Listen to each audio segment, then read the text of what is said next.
So Facebook has been conducting research over the past 3 years and has been hiding the fact that Instagram, which Facebook owns, has been negatively affecting the mental health of its users. Alright, so what did Facebook find out when they looked into how Instagram affects the mental health of its users?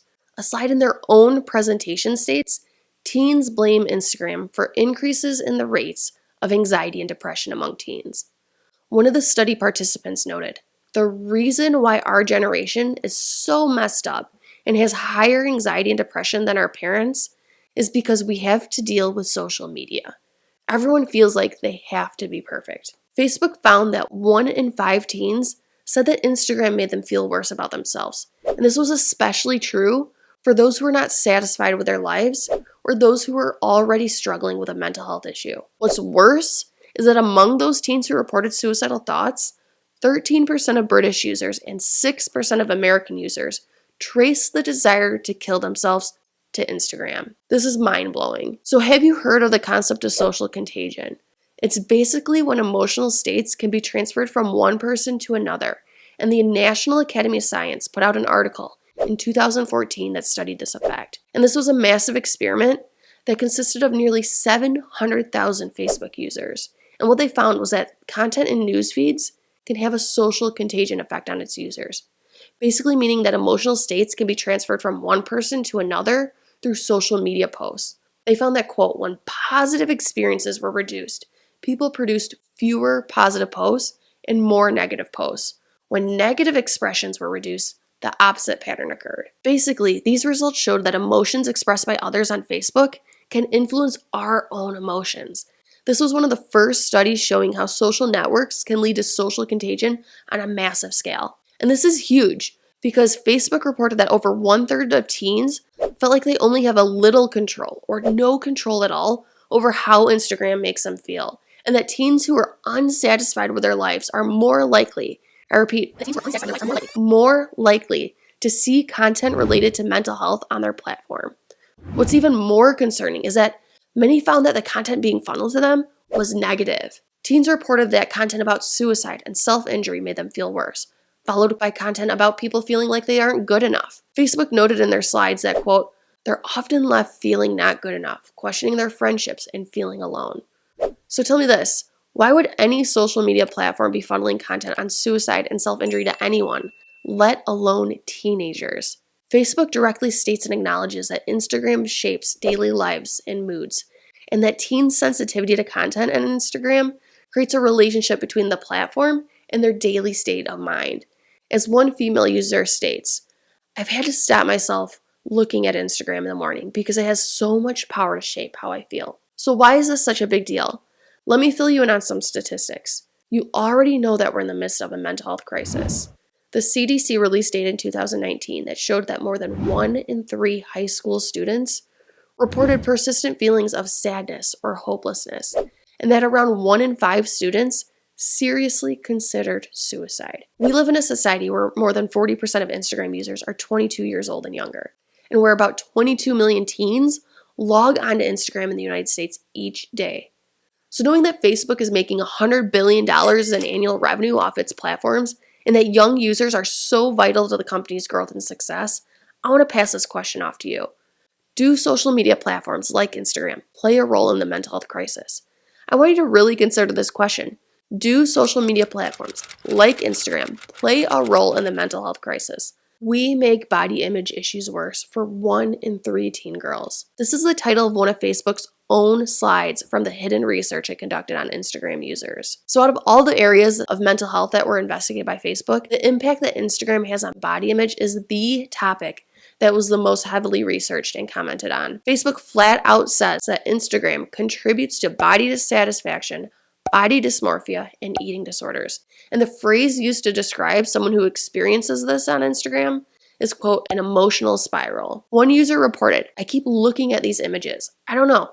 Sometimes I just don't eat or try to eat less. While another person stated, it makes me feel insecure about my body, even though I know I am skinny. It was found that 1 in 4 people said that they often see content that makes them feel worse about themselves. And 1 in 5 have felt worse in the past 7 days. Can you believe this? Because I'm struggling to wrap my mind around this. Over the past week, 20% of people have felt worse about themselves because of a social media platform. Now, why does this matter?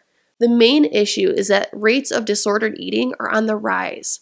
According to an article published in the American Journal of Clinical Nutrition in 2019, the prevalence of eating disorders increased 3.5% from 2000 to 2006 and 7.8% from 2013 to 2018. So what particular factors within Instagram are contributing to worsening body image issues? Facebook found that there were a trifecta of factors, and these were 1, body standards, 2, flawless skin, and 3, fashion. And what do these factors do to us when we're seeing them in our feeds? They trigger negative emotions such as anger or envy. And the type of posts that trigger these negative emotions include things that we've all seen before, right? Transformation stories that focus on outcomes instead of the journey, posts fixated on body parts, or posts using hashtags such as no filter when in reality, the post was clearly filtered. What these factors lead to is a concept called negative social comparison. And this is exactly what it sounds like. It's when someone feels bad about themselves after comparing themselves with others. And this includes things such as your looks, like counts, and followers. Facebook found that roughly 1 out of 3 people on Instagram feel like they often or always compare their appearance to others on the platform. And 1 out of 4 feel intense pressure to look perfect. Many of you might think that social comparison mainly affects females. However, Facebook found that both boys and girls reported comparing themselves to others with similar frequency, but they compared different topics. Girls typically talk about body shape, while boys are found to talk about things such as the right clothes or having enough money to buy things to fit in. What is the result of this, you might wonder? It's worsening self-esteem, body image problems, eating disorders, anxiety, insecurity, and loneliness. We cannot forget that teenagers are at the time of their life where they're the most likely to feel pressure and compare themselves to others. And this is developmentally normal and a predictable behavior. So what type of content was found to lead to the most negative social comparison? In March and April 2020, Facebook conducted a social comparison survey in 9 countries that included 100,000 people. And they reported that people feel more negative comparison after having greater exposure to fashion posts, seeing high like counts on other people's posts, viewing celebrities' polished content in their feed, and being shown selfies, particularly filtered ones. I want to take a minute to quickly talk about the issue with like counts. While the concept of it sounds nice and harmless, research has actually shown that it has an overall damaging effect. An article posted in the journal Child Development in 2020 looked at the psychological effects of receiving fewer signs of positive feedback, aka like counts. What researchers found was that teenagers who received fewer likes during standard social media interactions felt more strongly rejected, reported having more negative thoughts about themselves, and had greater depressive symptoms. It matters because Facebook acknowledges that people receive about 5% as many likes on their own posts as those that they see on Instagram. And don't forget, almost half the content people see on Instagram comes from celebrities, which are those with the top 0.1% of followers globally or by country. And basically what this all means is that kids are set up to fail when it comes to receiving likes on the content they're posting. And the odds are greatly against them when it comes to their individual posts getting as many likes as the content they're seeing in their own feeds. And Facebook recognizes that young people are aware that Instagram can be bad for their mental health, and notes that despite this, they're compelled to spend time on the app for fear of missing out. Facebook flat out states that in some cases, quote, they can get addicted to things that make them feel bad. What's even more scary is the fact that Facebook fully acknowledges how all of this affects our young people in the long run, noting that the long-term, constant self-critique and scrutiny will permanently shape the way a person views themselves in relation to others. All of this social comparison leads to social pressure to look a certain way or act a certain way. And these factors can lead to isolation and to teenagers adopting unhealthy habits. As one teen stated, "I just feel on edge a lot of the time. It's like you can be called out for anything you do. One wrong move, one wrong step." So knowing that Instagram is directly leading to body image issues and disordered eating, and that eating disorders carry the highest risk of death of any mental illness, do you feel like social media is responsible or should be held accountable for the increased rates of eating disorder behaviors? Make sure to share your thoughts in the comment section below. So is Instagram really worse than other social media platforms out there? Yes. When comparing Instagram, TikTok, and Snapchat, Facebook found that Instagram is the worst when it comes to the destructive effects it's having on your child's mental health. And what's the reason behind this, you might wonder? Social comparison. Facebook noted that what we see on Instagram is perceived as real life. However, this real life is based on celebrity standards, and Facebook mentioned that explore options and profile stalking enables never-ending rabbit holes. And researchers noted that aspects of Instagram exacerbate each other to create a perfect storm. Now, why were TikTok and Snapchat viewed to be less harmful than Instagram? Users mentioned that Snapchat focuses on fun filters and on the face instead of the whole body, whereas TikTok was noted to be just like me. Videos on TikTok were described as being focused on people having fun, joking, and dancing, and teens stated that it emphasizes talent over aesthetics. Interestingly, this isn't the first time that Instagram has been under fire for being the most destructive social media platform. Back in 2017, the UK's Royal Society for Public Health surveyed just under 1,500 people between the ages of 14 and 24, and the goal was to figure out which social media platform was most impactful on 14 different issues related to mental and physical health. Instagram, again, was rated to be the worst social media platform. Now, which was rated to be the best? YouTube. Going from the most positive to the negative, the rankings were YouTube, Twitter, Facebook, Snapchat, and then Instagram.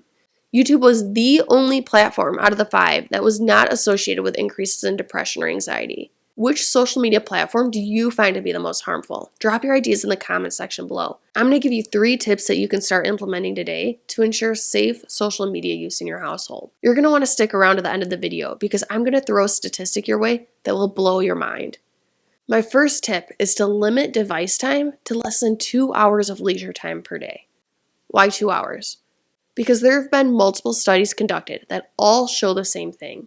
Happiness and mental health are the highest when screen time is limited to a half hour to 2 hours per day. After the 2-hour mark, well-being then steadily decreases and people are found to be more unhappy, depressed, and distressed. Tip number 2 is to declare the dinner table a device-free area. As a parent, it's important to actively be working on the bond between you and your child. Kids need to be able to have undistracted time with us so that they can feel free to fill us in on their day or talk to us about their problems. This helps them make them feel more secure. And the last thing you want as a parent is for your child to feel like they can approach and connect with you. This leads to them turning to the internet to answer their most important questions. And we all know that this can sometimes take you down a rabbit hole that you wish you never stumbled upon. My next tip is no phones or electronic devices at bedtime in the bedroom. In 2019, Common Sense Media surveyed 1,000 parents and teens to examine their reliance on smartphones. They found that 39% of teens slept with their phone within reach of their bed, and an additional 29% actually slept with their phones in their bed. Not only that, 36% of teens reported waking up at least once after falling asleep to check their phones. But that's not everything. There was another study done in the UK, and this one just blows my mind. They found in a survey of nearly 3,000 11 to 18-year-olds that 1 in 10 admitted to checking their phones for notifications at least 10 times per night. 10 times! That is just pure insanity. As you could imagine, these behaviors led to decreased overall sleep time, poor sleep quality, and daytime sleepiness. And this then can lead to further negative problems for teens, such as poor cognitive performance and academic struggles. Now, some people might argue that all of these findings are based on correlations and that more research needs to be done. They might say that it's too soon to be recommending less screen time. What is the real risk when it comes to limiting your child's time on devices? It seems pretty minimal to me. On the other hand, what's the risk of potentially doing nothing and letting them consume endless hours of social media content? Given the possibility of consequences such as unhappiness, depression, distress, poor sleep, struggles with academic performance, and suicide, the risk seems to be pretty high to me. Drop a comment below if there are other things that you're doing in your household to protect your child from too much social media consumption. Now head on over to the next video to find out more ways to live your best life.